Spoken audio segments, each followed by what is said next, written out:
이사야, 예레미야, 에스겔, 다니엘, 이 네 선지자를 대선지자라고 불러요. 그 이유는 다른 선지자들이 쓴 글에 비해서 분량이 많기 때문에 그래요. 그리고 이제 호세아서부터 시작해서 말라기까지는 12 소선지서라고 이름이 붙여져 있는데 분량이 앞에 대예언서에 비해서 분량이 작습니다. 그래서 짧은 것은 한 장이기도 하고 2장, 3장, 4장 그렇게 분량의 차이가 있다는 것. 그리고 호세아부터 말라기까지 이게 뭐 연대기순, 시간순도 아니고 왔다 갔다 해요. 북이스라엘 남유다 왔다 갔다 하는데 이것은 히브리인들이 가지고 있던 히브리 성경의 순서를 그대로 우리가 가지고 온 거예요. 그래서 그렇게 이해를 하시면 되겠고요. 요엘이라고 하는 선지자는 남유다 요시야 왕 때 활동했던 선지자입니다. 그런데 이 요아스라고 하는 이 왕은 그 할머니 아달랴라고 하는 북이스라엘의 아합과 이세벨의 딸이 아달랴인데 이 아달랴가 남유다로 시집을 와버렸잖아요. 그러니까 이때는 남북 간의 관계가 가장 좋을 때예요. 왜? 북쪽 전체는 이미 바알 우상 숭배가 자리를 잡았고, 그리고 그 딸이 이 유다 왕 아하시아에게 시집을 와서 왕비가 되었으니까 남과 북의 교류도 많았고 경제 협력도 많았고 정치적 군사적 아주, 그래서 남과 북이 동시에 경제적으로 아주 풍요로운 시대를 살았던 때가 바로 이때입니다. 그런데 예후라고 하는 장군이 일어나서 어떤 일이 벌어집니까? 아합 가문을 아주 다 싹 죽여버리잖아요. 이세벨까지. 그것을 알게 된 이 아달랴가 어떻게 합니까?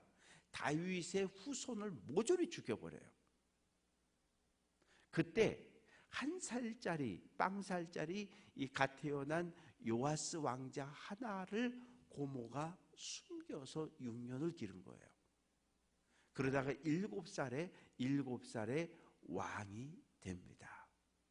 이때에, 바로 이때에 요엘이 선지자로 활동을 하게 되었는데, 이 당시 어떤 일이 있었냐면 메뚜기 떼가 급습을 한 거예요.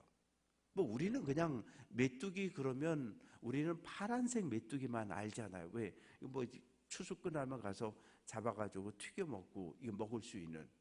이 성경에도 메뚜기는 정결한 곤충으로 먹을 수 있다 이렇게 되어져 있어요. 그런데 이 성경에는 메뚜기 떼가 종종 하나님의 심판의 도구로 사용이 되어집니다. 애굽에서 탈출하기 전에 10가지 재앙이 내렸는데 8번째 재앙이 메뚜기 재앙이에요. 메뚜기 재앙이 애굽에 임했을 때 하늘이 시커멓다 그랬어요. 왜? 너무 많아가지고 햇볕을 가려버렸거든요. 그런데 1957년에 아프리카 소말리아에 메뚜기 떼가 나타났는데 이때 160억 마리가 나타났다 그래요. 그래가지고 아주 소말리아 전체를 초토화를 시켜버린, 어느 정도가 하면 뭐 이 풀이라고 하는 건 남아나지도 않고 채소도 남아나지 않고 이 약한 나무는 아예 그냥 나무채 다 갉아먹어버리고, 그래서 이 메뚜기 떼가 지나가면 아무것도 남지 않을 정도로. 근데 이런 메뚜기 재앙이 누구 때에? 요엘 선지자가 활동할 때 그런 메뚜기 떼 재앙이 일어난 거예요. 선지자는 이 메뚜기 떼 재앙을 보면서 하나님의 심판의 징조다라고 이렇게 생각을 하고 남유다 백성들을 향해서, 왕을 향해서 회개하고 여호와께 돌아오라, 돌아오지 않으면 하나님의 심판을 받는다고 외친 선지자가 요엘 선지자입니다. 그래서 1절은 푸두엘의 아들 요엘에게 임한 여호와의 말씀이다. 요 엘은 하나님이잖아요. 요자도 그래서 여호와는 하나님이다. 이게 요엘이라고 하는 이름의 의미입니다. 2절부터 4절까지 말씀 속에서 메뚜기 재앙에 대해서 이야기하고 있는데, 늙은 자들아, 여기서 늙은 자들은 단순하게 나이가 많은 사람들뿐만 아니라 한 사회를 이끌어가는 지도자, 장로, 고위 관리들, 이런 사람들을 늙은 자들아 이렇게 표현을 하는 거예요. 너희는 이것을 들으라. 땅의 모든 주민, 땅의 모든 백성들아, 너희는 귀를 기울여 들으라. 오늘 너희가 살았던 시대에나 또 너희 조상들이 살았던 시대에 메뚜기 떼가 이렇게 많이 몰려온 적이 있었느냐? 질문을 던지고 있는 거예요. 너희는 지금 이 놀라운 메뚜기 떼의 재앙을 너희에게서 너희 아들 딸에게로, 너희 아들 딸에게서 너희 손주들에게로, 후손에게로 계속해서 알려주라는 거예요. 팥중이, 메뚜기, 느치, 황충 네 종류가 나오는데, 이 성경에는 메뚜기를 표현하는 단어가 한 8가지 정도 돼요. 그런데 오늘 여기서 4가지가 나왔는데 그냥 간단하게 그냥 다 메뚜기과입니다. 다 메뚜기과예요. 그래서 이 메뚜기과에 속해 있는 곤충들이 달려들었는데, 5절부터 7절까지 말씀 속에는 메뚜기 떼가 덮쳐왔어요. 어떤 일이 벌어졌습니까? 취하는 자들아, 술 취하는 자들아, 술 마시는 것을 좋아하는 사람들아, 너희는 깨어서 울어라. 포도주를 마시는 사람들아, 너희는 울어라. 왜요? 이 메뚜기 떼가 포도나무 열매와 포도나무를 싹 갉아먹어서 여러 해 동안 포도를 구할 수가 없게 된 거예요. 단 포도주가 너희 입에서 끊어졌다. 포도 열매를 땁니다. 이것을 이틀이나 3일 정도 햇볕에 말려요. 그러면 수분이 날아가고 당도가 더 달아져요. 그 다음에 그것을 발로 으깨서 포도즙을 만드는데, 이 처음 만든 이 포도즙을 단 포도주라고 말하는 거예요. 근데 이제 메뚜기 떼의 공격으로 인해서 포도원이 완전히 초토화가 되어서 앞으로 수년 동안은 단 포도주를 마실 수 없게 되었습니다. 다른 한 민족이 내 땅에 올라왔다. 여기서 말하는 한 민족은 메뚜기 떼를 이야기하는데, 그들은 강하고 수가 많고 이빨은 사자의 이빨 같고 어금니는 암사자의 어금니 같다. 이건 뭘 표현하냐면, 메뚜기를 이렇게 잡아가지고 딱 앞을 보면 이 메뚜기의 모습을 그대로 표현하고 있는 겁니다. 이빨이 아주 작은 곤충이지만 세요. 그래서 웬만한 나무 껍질까지 다 갉아먹습니다. 메뚜기는 보통 자기 몸무게의 3배까지 하루에 먹어요. 그래서 이 풀, 채소, 열매, 그리고 안 되면 껍질까지 다 갉아먹는 게 이게 메뚜기인데, 그래서 7절 말씀 보면 내 포도나무를 멸하고 무화과 나무를 긁어 말갛게 벗겼다. 뭐냐면 포도나무 껍데기, 무화과 나무 껍데기까지 싹 갉아 먹어버렸다는 거예요. 그러면 어떤 일이 벌어집니까?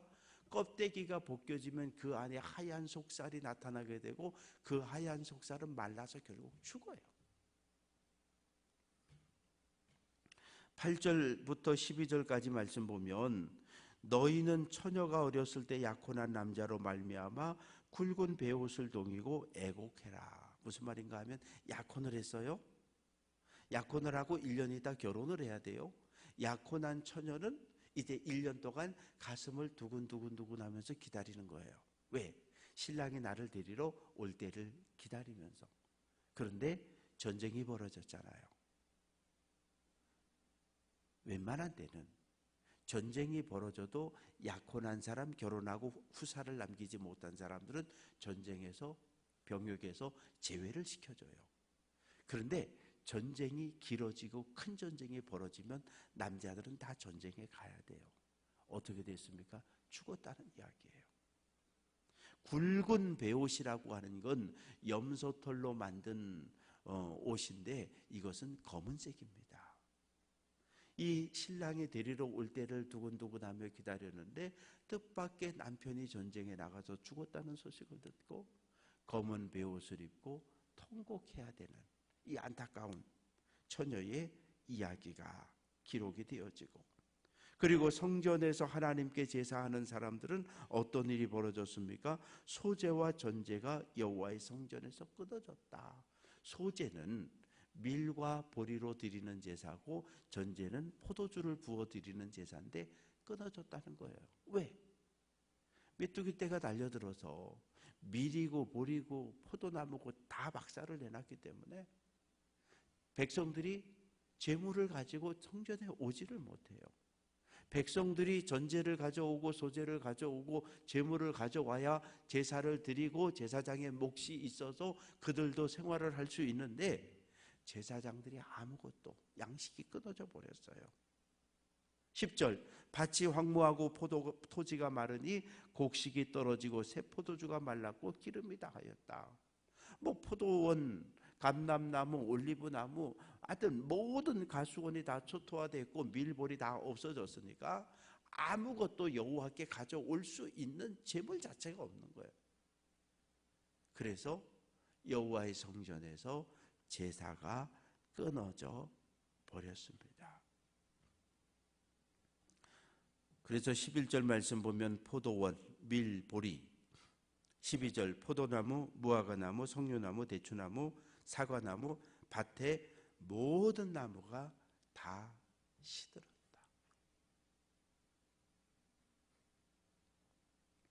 여러 사람의 즐거움이 말랐다. 일상의 삶에서 먹을 양식을 더 이상은 구할 수 없는 그런 상황이 되었다는 거죠. 이제 13절부터 20절까지 말씀 속에는 이 메뚜기 재앙에 대한 선지자의 해석입니다. 제사장들아, 너희는 굵은 배로 동이고 슬피 울어라. 제단에 수종드는 자들아, 너희는 울어라. 하나님께 수종드는 자들아, 너희는 와서 굵은 베옷을 입고 밤이 새도록 누울지어다. 먼저 종교적인 지도자, 종교 지도자들에게 회개를 촉구를 합니다. 14절, 금식일을 정하고 성회를 소집하고, 원래는 7월 10일 대속죄일에 온 백성 전체가 금식하도록 되어져 있는데 지금은 메뚜기 떼 재앙으로 인해서 이 나라가 지금 위태로운 상황이니까 그때까지 기다릴 수 없으니까 금식을 선포하고 다 모여서 온 백성이 하나님 앞에 울부짖어 기도하라는 거예요. 그러면서 15절, 슬프다 그날이여 여호와의 날이 가까웠으니 곧 멸망같이 전능자에게서 이르리로다. 여호와의 날이라고 하는 단어가 나오는데 요엘서, 구약성경 전체에 여호와의 날이라고 하는 표현이 16번 등장하는데 이 요엘서에서만 6번이 나옵니다. 여호와의 날은 요엘서의 주제이기도 해요. 여호와의 날은 두 가지 의미가 있어요. 첫째는 하나님 이 땅을 구원하시는 날이 여호와의 날이에요. 그래서 이스라엘 백성들은 여호와의 날을 기다렸던 거죠. 왜? 하나님께서 오셔서 우리를 구원해 줄 거니까. 그런데 여호와의 날은 또 두 번째 어떤 의미가 있냐면 하나님의 심판의 날이기도 해요. 이스라엘 백성들은 구원해 주실 줄로 알고 기다렸는데 하나님이 몽둥이를 들고 와서 때려버리신 거예요. 왜? 죄를 지었습니까? 아니, 죄를 짓고 회개하지 않았기 때문에. 그래서 여호와의 날이라고 하는 것은 구원의 날이면서 동시에 심판의 날이기도 합니다. 그 심판이 누구에게서? 전능자 하나님에게서 임했는데 17절, 씨가 흙덩이 아래에서 썩어졌고 창고가 비었고 곡간이 무너졌고 곡식이 시들었다. 밭을 가고 씨를 뿌렸어요. 비가 내려야 되는데 비가 내리지 않아요. 땅에 뿌린 모든 씨앗들이 땅 속에서 다 썩어버렸어요. 열매를 맺지 못해요. 그러니 추수해서 쌓아둘 곡간과 창고를 멀쩡히 전하는데 다 무너져 버렸어요. 양식을 넣을 곡간마저 다 무너져 버렸고 가축이 울부짖고 소떼가 소란하고. 왜 그래요? 풀이 없어요. 메뚜기 떼가 모든 풀을 싹 먹어치웠기 때문에 양떼가 소떼가 먹을 수 있는 풀 자체가 없어요. 그래서 19절 말씀 보면 여호와여 내가 주께 부르짖으오니, 요엘 선지자는 남유다 백성을 끌어안고 하나님께 구원을 호소하고 있는 거예요. 이거 어떻게 하면 좋겠습니까? 하나님의 심판이 이 땅에 임해서 이 땅 전체를 다 초토화시켜서 폐허로 만들어 버렸으니 하나님 어떻게 하면 좋겠느냐고, 어떻게 하면 되겠느냐고 울부짖고 있습니다. 가축들뿐만 아니라 20절 들짐승도 주를 향하여 헐떡거리니 시내가 말라고 들의 풀이 불에 탔음이니이다. 집에서 기르는 양떼와 소떼뿐만 아니라 들짐승들도 물도 다 없는 거예요. 풀이 없는 거예요. 그래서 들짐승이나 가축이나 모두가 굶주리게 되고, 애들은 굶주리면 울지만 이 소도 양도 들짐승들도 다 울부짖고 있는 것이 메뚜기 재앙으로 인한 이스라엘의 현재 모습입니다. 그래서 요엘 선지자는 메뚜기 때 재앙을 보면서 하나님의 뜻이 무엇인가를 묻는 거예요. 하나님, 도대체 왜 우리 시대에, 우리 가정에, 나에게 이런 일이 일어났습니까? 하나님께 묻는 거예요. 적어도 우리는 내 삶의 모든 문제 뒤에 하나님이 계시다라고 하는 걸 믿으며 살아가는 사람들이잖아요. 오늘 내 앞에 어둠이 닥쳐 있어도 이 어둠 너머에 하나님의 뜻이 있음을 우리는 믿고 살아가는 사람들이잖아요. 그래서 요엘 선지자는 메뚜기 재앙을 단순한 자연재해로 보는 것이 아니라 하나님의 심판으로 앞으로 일어날 미래의 일로 바라보며 남유다 예루살렘 백성들을 향해서 회개를 촉구하고 있습니다. 말씀을 정리합니다. 대림절기를 우리는 지나가고 있습니다. 주님은 우리를 향해서 오시고 우리는 오늘도 한 발짝 주님을 향해서 발걸음을 내디뎌야 합니다. 그래서 주님을 만나야 하고, 주님을 내 마음속에, 주님을 우리 가정에, 주님을 우리 교회에, 주님을 이 땅에 모셔드려야 해요. 그래서 하나님이 다스리는 하나님의 나라 천국을 경험할 수 있는 그러한 성도들 될 수 있기를, 대림절이 될 수 있기를 주님의 이름으로 축원합니다. 기도합니다.